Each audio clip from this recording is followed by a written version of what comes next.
Hello and welcome back to the Next Best Bet. This is episode 108. We got you some of the best NFL, NBA, NHL, and college basketball coming up in this episode. It's a jam-packed one. I'm Jake Higgins with Brett Levy as always. Brett, off the top of the head, before we even get into our hindsight with Higgins, James Harden trade, biggest news of the day, obviously. What are your thoughts?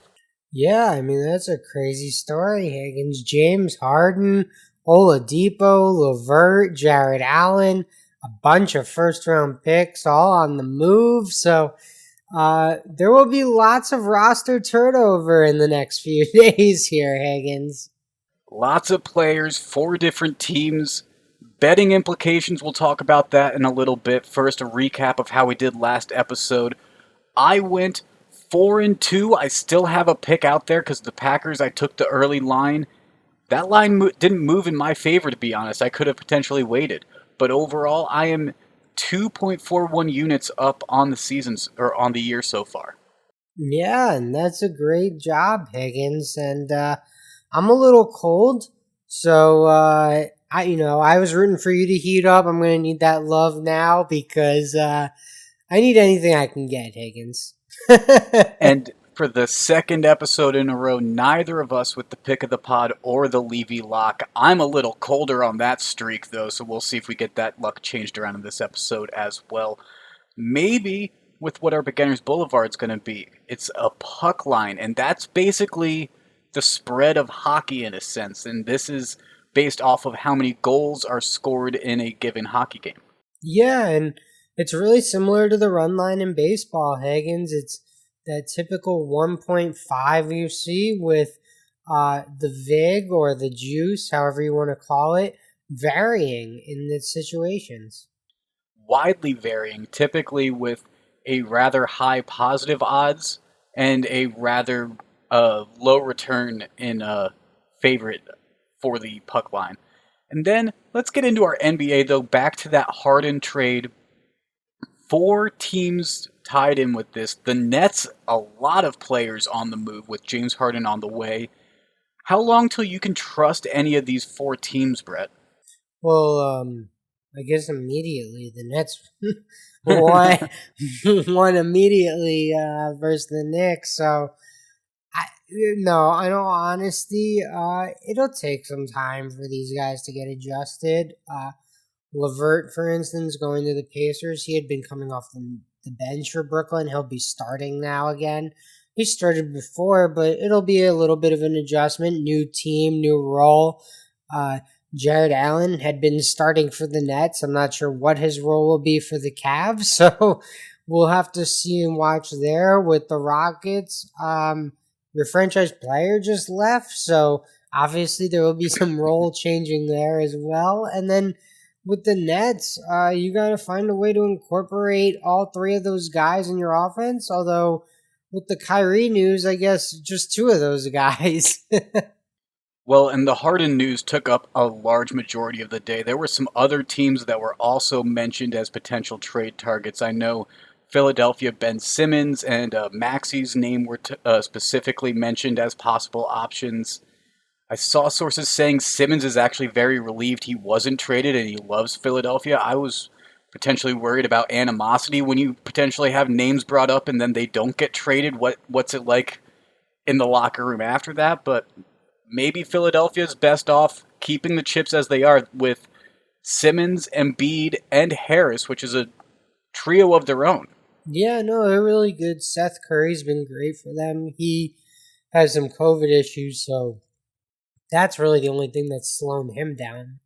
But I think the Sixers kind of chose to stand pat because maybe they could have offered a better individual talent on the court, but Brooklyn ends up giving up 4 picks here, maybe a 5th pick with if you include the Cavs. Well, it's the Bucks pick from the Cavs, but just tons of picks going to Houston, and you love that because those are controllable contracts. Those are future assets. You can always move those and trade up in a draft. So there's lots of value in having a lot of picks. Yes, let's talk about the Thursday games though, Brett, because while some of those teams that we talked about will be playing, like the Sixers facing off against the Heat, we don't have that line on Wednesday night. There is one line that I do like, the Hornets versus the Raptors. Raptors have been terrible against the spread. We've been over this in our past few episodes. Charlotte playing pretty well together. I'm liking the Terry Rozier, Gordon Hayward, LaMelo Ball. They're all playing, getting the confidence together. I think that team potentially has a high ceiling. And them at +8 on the spread looks very good to me. Money line at +260. I'm not going to get too confident and take that, but the spread is phenomenal, I think, with the 8 points. Yeah, I also kind of like Charlotte here, Higgins, but I'm staying away. I see you like it, so I'm staying away. I think Charlotte's been playing better than expected, and Toronto has not been as, as good as expected. Although, with moving your whole franchise to Toronto, that or from Toronto, excuse me, to Tampa, that could be more challenging than I anticipated. So, I just kind of thought they'd pick up, like, oh, they did it a year ago, they'll do it again. But it might not be the case, Higgins. So I think that Charlotte +8 makes a lot of sense. The Raptors are 2-8 to start their season, 3-7 against the spread. So the fact that they're 8-point favorites against a 6-5 Charlotte team, I don't know. It's an interesting line, and I'm just going to take it while it's there because who knows what news is going to come down and shake this up. So I don't know about this Warriors Nuggets line at Denver -5. I'm going to stay away from those other lines. Maybe look at one of those other four games when we have lines on those for Thursday. Post that on our social media potentially at NBB Pod on Twitter and at NextBestBet on Instagram. But Brett, let's get into some college basketball as well because there's much more of those games that we can talk about. Definitely. We got two games in the Pac 12 we're going to look at. I see you're on the Stanford Utah game, Higgins. Yes, Stanford -1.5, slight favorites over Utah on the road, and I'm going to take the favorite here.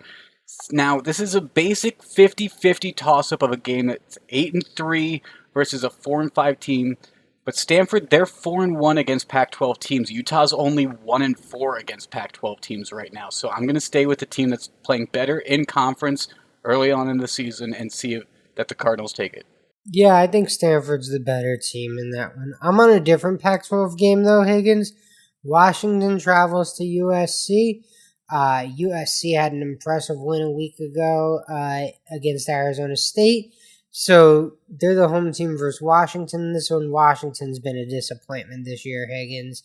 I'm taking USC -14.5. Give me the Mobley brothers. Give me the points. 14.5. That's a pretty big spread. We'll see if that one hits. I like that that's sitting at -104 on Wednesday night. Might want to grab those odds before it gets back towards your 110. Get the reduced juice as our Beginners Boulevard was last episode. Yeah, it's a good point, Higgins. I should definitely do that. But look at you. You're sitting at 104 in our next game here. Yeah, this is the Big Ten matchup. Purdue versus Indiana, and this is just a straight one team's good against the spread, the other team's not. I mean, Indiana -3.5. I agree this is probably going to be a close game, but Indiana is 9-4 against the spread. Purdue is 4-7-2 against the spread so far. So I'm just playing it by the numbers there. Makes sense. I like that strategy. I don't know enough about that game to bet on it, to be quite honest with you. I would lean Indiana because of their talent, but haven't watched enough of either of these teams to be quite honest. That's fair. That's fair. But like you mentioned, that's also a -104. So I'm going to get that with the reduced juice while I still can I on like Wednesday it. I night. like that. We're both on the 104. Look at us, Look at geniuses. us. Now let's get into the money line magic. We talked about how the Sixers are playing the Heat on Thursday. Well, they also played each other on Tuesday, and this game went into overtime. It was a thriller. 30 seconds left. Tyler Hero made a free throw to put the Heat up by 5, but Isaiah Joe responds for the Sixers with a three-pointer, 22 seconds left, cuts it to 2, and then there was some chaos that kind of happened because Danny Green gets a steal, he misses a shot, gets a shot blocked, Embiid gets the ball, has a very blatant carry that even the announcers called during the broadcast, charges, bumps into Kelly Olynyk, gets a charge. They go to review it, but they can't call the carry during the review. Charge stands, and then Embiid ends up making a shot to tie the game and send it into overtime. The Heat almost escaped with this in the fourth, and Philly just battled back, and the Heat could never really recover in the after that, in a sense. Yeah, I mean, you pointed out that one crazy play. I'm going to point out how fantastic Joel Embiid was in that second half. And I Oh, guess absolutely. overtime, just to play spoiler here. But he had 35 of his 45 points, Higgins, in that second half in overtime. And when you're doing that, you're doing something right. Also, Danny Green for the Sixers, night before, 0 from 3, comes back. 9 made threes, Higgins. So this is a team that clearly rebounded well in that second half, made a lot of big plays. And that's not to take away anything from Tyler Harrow, who you mentioned earlier. He had a huge night as well. Well, the Heat only had 8 players for this game, so they had a struggle in terms of some depth, and then they got in some foul trouble late that even made it harder for them. But overtime was an absolute battle. There were 7 lead changes, 3 tie scores, back and forth, back and forth, back and forth the entire way. But Philly walks away with a 137 to 134 win. And after a thriller like that on Tuesday, they each get a day rest on Wednesday. I can't imagine what that Thursday game's going to be like. Honestly, I'm excited. I was really impressed with the Heat. I mean, I feel like we always say this, like, wow, how are the Heat fighting? Like, it's just Heat culture, man. They're always in the game, no matter how many guys they have, no matter, what's stacked against them. The Heat, they're an impressive team. They're an impressive organization, but Philly's talent eventually came out and showed itself. But Ben Simmons was certainly disappointing in this game. Higgins, you mentioned the trade rumors, so maybe that had some effect on him. Maybe he can turn it up. Maybe you want to get a jersey of his. Well, so the Heat were 9 point underdogs in that game. I think it was like plus 350 or something. It'll be interesting to see what that line is on Thursday because Tuesday's game was without Jimmy Butler and Bam Adebayo. We'll see if Thursday either of them are active. They were due to safety protocols, though, so who knows how long they're out. I haven't seen. But it'll be very interesting. That line will be very interesting to me on Thursday when it opens up. Yeah, that's a good point. We should definitely keep our eye on see where it opens up at. But today's episode is brought to you by Fanatics. Fanatics is the world's largest collection of official fan gear from all the leagues, teams, and players you love. If you enjoy our show and are looking to buy a new jersey, sweatshirt, or hat, you can support us by going to podgo.co/fanatics and getting 25% off your next order. That's podgo.co/fanatics. Fanatics officially licensed everything. Yeah, and Brooklyn Net fans are going to be rushing to Fanatics to get these Harden jerseys, Higgins. I might be rushing to go get myself a hockey sweater. I mean, you and I were on the Philly-Pittsburgh game today, as in Wednesday, the season opener of the NHL. Flyers won. They covered the puck line, and I'm going to dip back into the NHL with some puck lines again, I think.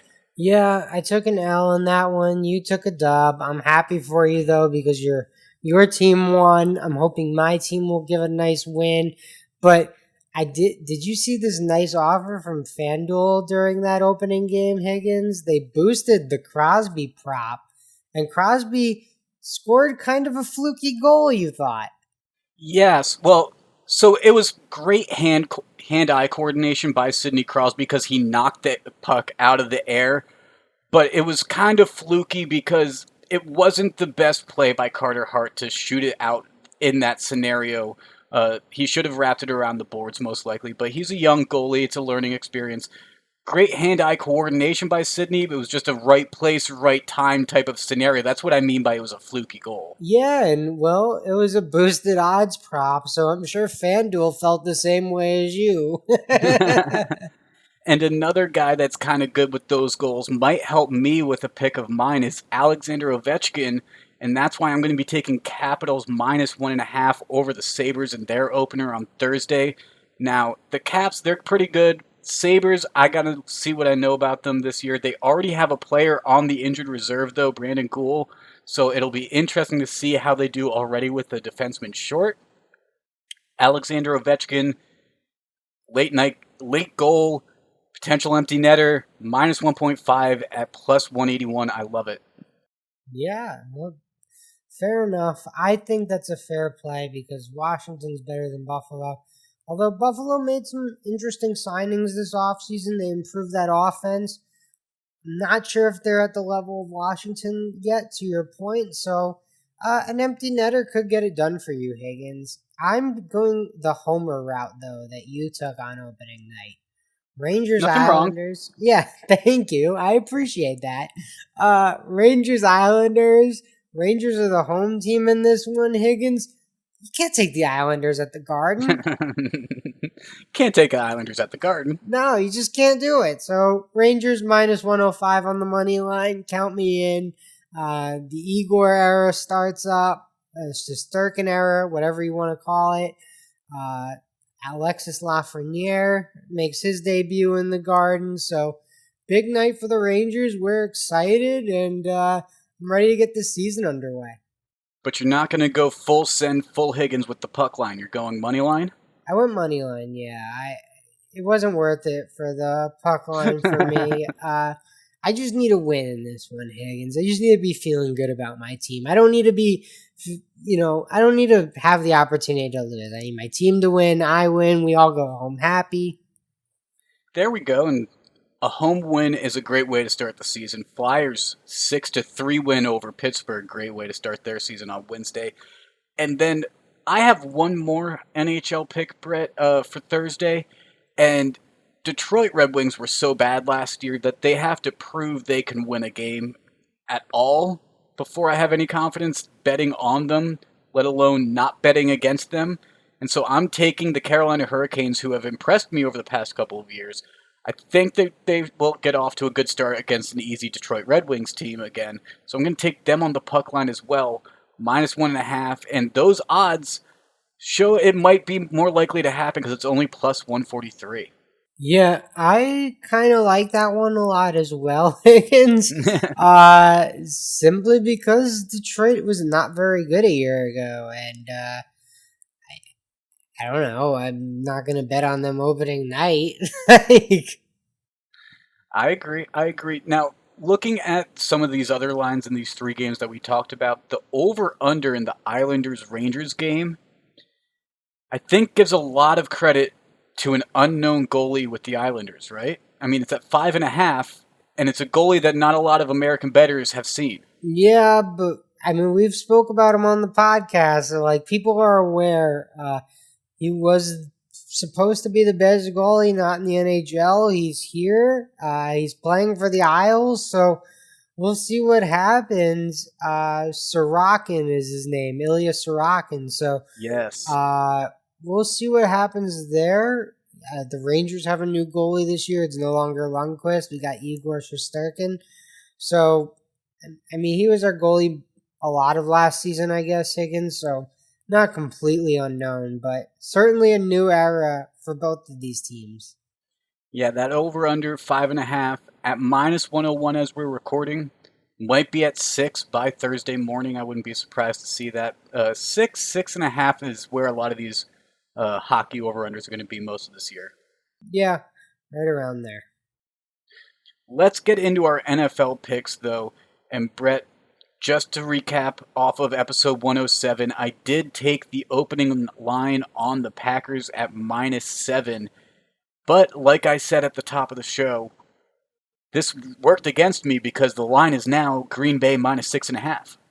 Yeah, I mean, the difference there is splitting hair, Higgins, but it did move down half a point, but maybe a little more juice. I'm seeing it at -115, and I'm actually gonna hop on board with you. This feels like Green Bay is the rested team versus the Rams, who I don't know if they have the most injuries coming into this weekend, but they certainly have the biggest, whether it be Jared Goff slash John Walford or Aaron Donald. So those are very key pieces for the Rams, and I'm not sure it's so easy to replace those guys. Yeah, coming to the frozen tundra is hard enough as it is, and then when your starting quarterback on his throwing hand has 3 pins in his thumb, makes it even harder to keep the hands warm, keep everything working. That's why I bet against Jared Goff out the gate, really. Aaron Donald, that's another interesting point. We'll see if he ends up playing. Well, I gotta be honest with you. Is he the starting quarterback? Because last weekend, Walford would have been the quarterback if, I mean, I guess Goff was in case of emergency and emergency happened, right? Like, Yeah. so, I mean, is it even a lock that it's Goff? I guess it's Goff this week. He's listed as their starter right now. I guess it's got to be Goff this week. It's got to Could be you Goff. imagine if it's Walford though? Like, Very interesting. Very interesting. Also, an interesting thing that happened with the Packers. They were supposed to make history on Saturday when Jared Veldheer was going to suit up for the Packers. Veldheer last week was on the Colts.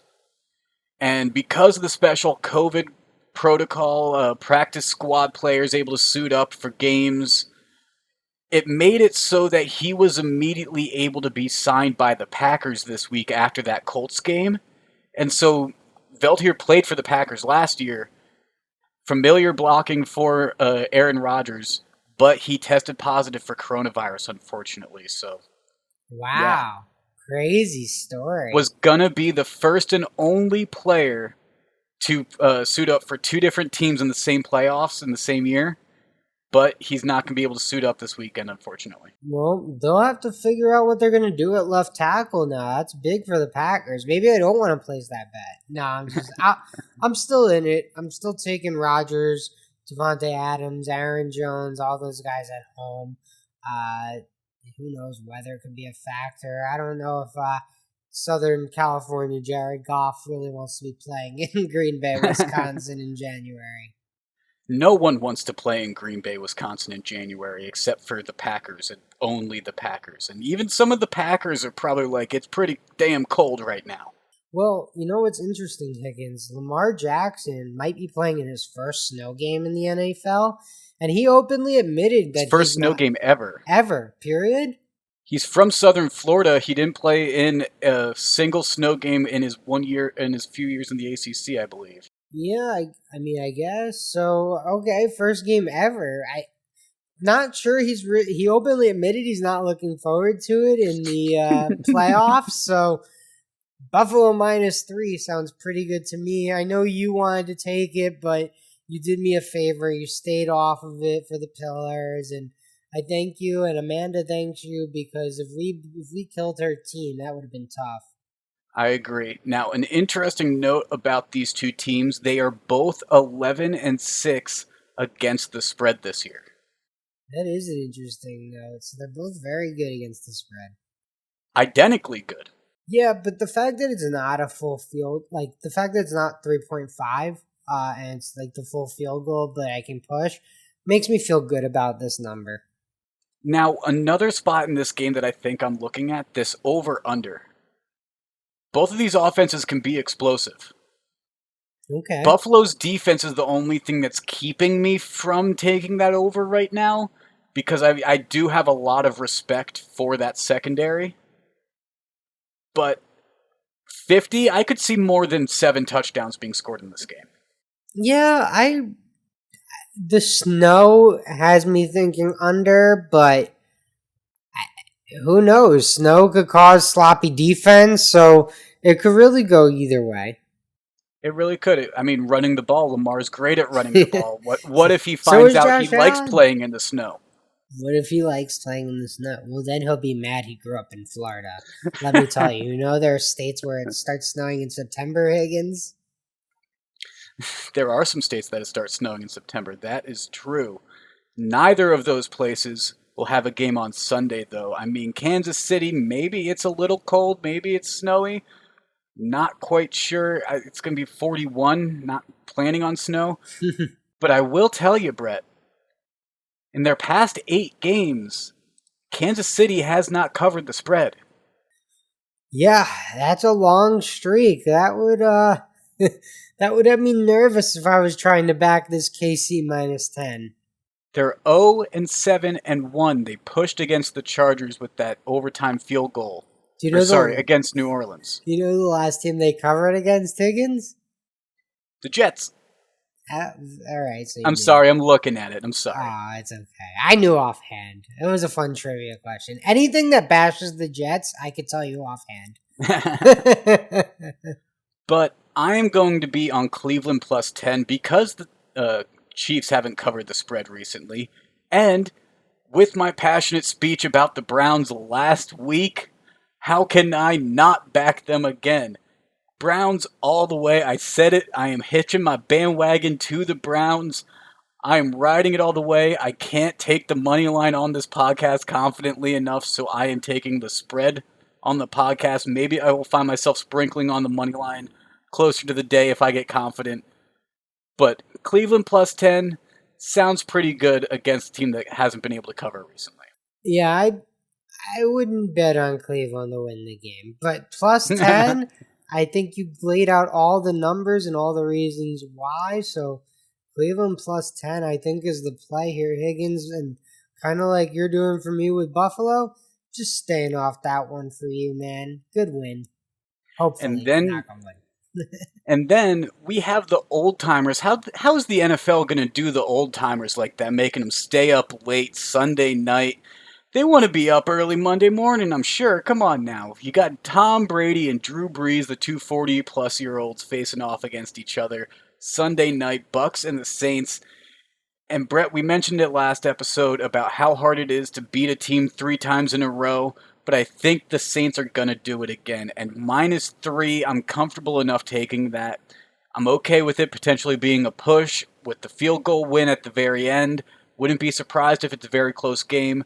But Tampa Bay did not look fantastic against Washington. Taylor Heineke looked fantastic. Drew Brees and the New Orleans Saints is much better than Washington and Taylor Heineke. So I expect the Saints to be able to score a lot better. It'll be interesting to see if Tom Brady keeps up. I don't think he does. Saints -3. Yeah, New Orleans has been the much better team the previous times these two teams have matched up, but I just, I don't know, man. I can't go full in on the Saints just because it's so hard to beat a team 3 times. I think that's the way I'm leaning for sure. On Sunday, I have no bets right now. I'm sure that won't be the case when I wake up on Sunday, Higgins. I'll probably find myself on this Bucks Saints game. Right now, I'm leaning the New Orleans side. Maybe I'm willing to lay the juice and just take it on the money line to be safe, but uh, I haven't made the decision yet, and I'm not 100% sure what I'm going to do, but that's my lean right now. New Orleans, but it's just so hard to beat a team 3 times. That's what scares me from fully committing. Well, just let me know if we break the pillars and you get on New Orleans -3. Hopefully the spread changes a little bit by then, so it's at least a little bit of a different line, kind of like that Packers game. Yeah, no, I feel you. So we need to move that line a little bit. So hey, all our listeners, move it a little bit. Let's get into our Levy lock and pick of the pod, though, Brett. I'm going to say you have the honors, even though neither of us have hit ours in the past 2 episodes. My streak's a bit colder than yours, so you've won most recently. All right, well here we go. The fate of the week for me. the Levy lock. USC -14.5 versus Washington at home. Again, Washington's just not been a very good team this year, Higgins. They haven't been an auto fade for me this year, but they've been pretty darn close. So I like USC in this one. They're going to keep the momentum rolling. They have 2 really talented brothers, the Mobley brothers, playing for them this year. And they're looking to improve upon their draft hype.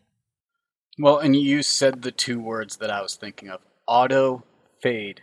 And that's what I think of the Toronto Raptors so far this year. They're 2-8 overall, 3-7 against the spread, but somehow they are 8-point favorites against the Charlotte Hornets.